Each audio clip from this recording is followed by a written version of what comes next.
ढोका ढकढक गरेर आउनुपर्छ नि, त्यति पनि थाहा छैन तिमीलाई? सरी, मैले त अघि पछि जस्तै सोचेर यादै गरिनछु। यसरीले आजसम्म मेरो कोठामा आउजाउ गर्न कुनै रोकटोक गरेको छैन।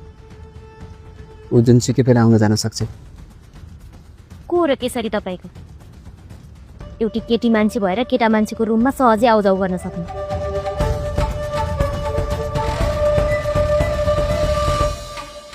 केटा र केटी बीच मित्रता होला, तर यसको मतलब ओछ्यानसम्म सहजै आउन सक्नु भनेको गतिलो संस्कार होइन।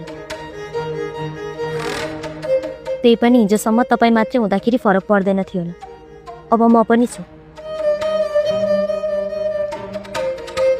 लोग्ने स्वास्नी बिच जे पनि हुन सक्छ। यसरी जो पाए त्यही कोठामा पसेको राम्रो होइन।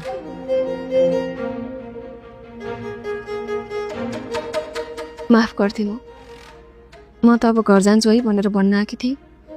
यो कुराको ख्यालै गरिनँ। अबदेखि म यहाँ कहिले पनि आउँदिनँ।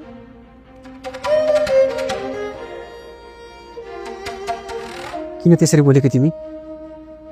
बिचारा मन दुखाएर गई। दुख्ने मन उसको मात्रै छ, मेरो चाहिँ छैन।